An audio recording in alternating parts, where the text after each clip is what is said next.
Washington, Reuters, U.S. President Donald Trump's impeachment trial enters a pivotal week on Monday as his lawyers resume their defense following a fresh report that could intensify pressure on Senate Republicans to call former National Security Advisor John Bolton to testify. The New York Times cited an unpublished Bolton manuscript as saying that Trump told him he wanted to freeze security aid to Ukraine until its officials helped with investigations into Democrats, including former Vice President Joe Biden, and his son, Hunter Biden. The elder Biden is a leading Democratic contender to face the Republican president in the November 3 U.S. election. Hunter Biden worked for a Ukrainian energy firm while his father was vice president. The report, which did not quote the manuscript but cited multiple people describing Bolton's account, may undercut a key element of Trump's defense, that there was no quid pro quo when he asked Ukrainian President Volodymyr Zelensky to investigate Biden and his son, Hunter Biden, in a July phone call. Bolton's lawyer Charles Cooper said in a statement on Sunday that the manuscript had been submitted to the White House for a standard Republican security review for classified information. It is clear, regrettably, from the New York Times article published today that the pre-publication review process has been corrupted and that information has been disclosed by persons other than those properly involved in reviewing the manuscript, Cooper said. A Bolton aide said he had not given the manuscript to anyone else besides the White House for review. White House spokeswoman Stephanie Grisham cast doubt on the timing of the report, which was published around the time pre-ordering for Bolton's book began.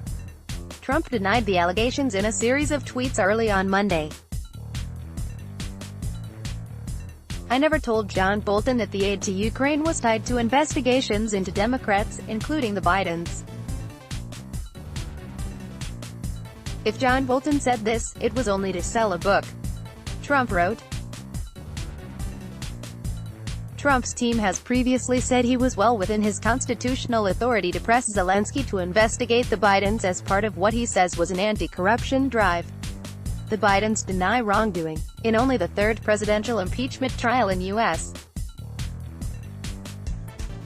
history. Democrats argued last week that Trump should be removed for encouraging Ukraine to interfere in the 2020 U.S. election by pressuring its leader to dig up dirt on Biden.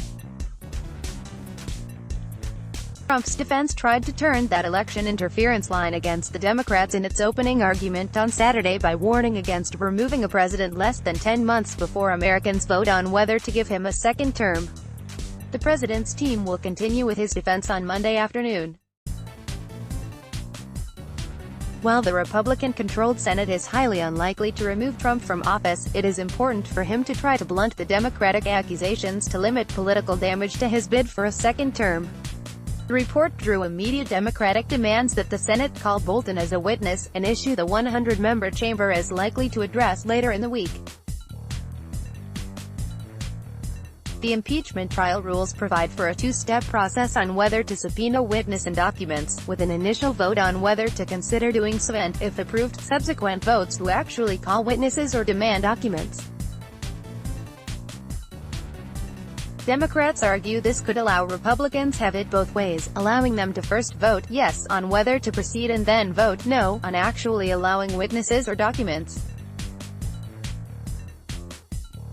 File photo: the U.S. Capitol is seen at night, on the fourth day of the Senate impeachment trial of U.S.